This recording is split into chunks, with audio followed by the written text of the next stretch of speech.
ദുബായിൽ ഷെയറിംഗ് താമസത്തിന് പുതിയ നിയമം ഉടൻ നിലവിൽ വരും. ഇതനുസരിച്ച് താമസ സ്ഥലങ്ങൾ ഷെയറിംഗിന് നൽകാൻ മുനിസിപ്പാലിറ്റിയുടെ മുൻകൂർ അനുമതി നിർബന്ധമാക്കും. ഈ നിയമപ്രകാരം താമസ യൂണിറ്റുകൾ ഷെയറിംഗ് താമസത്തിന് നൽകണമെങ്കിൽ വ്യക്തികളും സ്ഥാപനങ്ങളും മുൻകൂർ പെർമിറ്റ് നേടിയിരിക്കണം. കെട്ടിടത്തിന്റെ ഉടമയ്ക്കോ അവർ ചുമതലപ്പെടുത്തുന്ന ലൈസൻസുള്ള റിയൽ എസ്റ്റേറ്റ് കമ്പനിക്കുമാണ് ഇത്തരത്തിൽ 1-2 വർഷത്തേക്കുള്ള അനുമതി ലഭിക്കുക.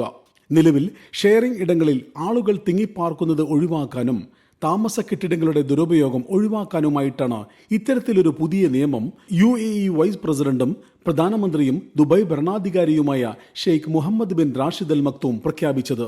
സാങ്കേതിക സുരക്ഷാ സംവിധാനങ്ങളുള്ള താമസ യൂണിറ്റുകൾ മാത്രമാണ് ഇത്തരത്തിൽ ഷെയറിംഗിന് വിട്ടു നൽകാൻ അനുമതി ലഭിക്കുക. നിയമം ലംഘിച്ചാൽ 5 ലക്ഷം ദിർഹം വരെ പിഴ ലഭിക്കും. ഇത് സംബന്ധിച്ച തർക്കങ്ങൾ ദുബായ് വാടക തർക്ക പരിഹാര കേന്ദ്രമാണ് തീർപ്പാക്കുക. നിലവിൽ ഷെയറിംഗ് താമസമുള്ള സ്ഥലങ്ങൾ നിയമപരമാക്കിയെടുക്കാൻ 1 വർഷ സമയം അനുവദിക്കുമെന്ന് അധികൃതർ വ്യക്തമാക്കി. തൊഴിലാളികൾ കൂട്ടത്തോടെ താമസിക്കുന്ന ലേബർ ക്യാമ്പുകൾ ഒഴികെയുള്ള താമസ സ്ഥലങ്ങൾക്കെല്ലാം പുതിയ നിയമം ബാധകമായിരിക്കും. ന്യായമായ രീതിയിലുള്ള വാടക പ്രവർത്തനങ്ങൾ പ്രോത്സാഹിപ്പിക്കുന്നതിനും ദുബായിലെ റിയൽ എസ്റ്റേറ്റ് വിപണിയെ സുസ്ഥിരവും ആകർഷകവുമായി നിലനിൽക്കാൻ പുതിയ നിയമം പിന്തുണയേകുമെന്ന് അധികൃതർ കൂട്ടിച്ചേർത്തു. Gulf TV Malayalam, Dubai. സൗജന്യ നിയമസഹായത്തിന് യാബ് ലീഗൽ സർവീസസ്.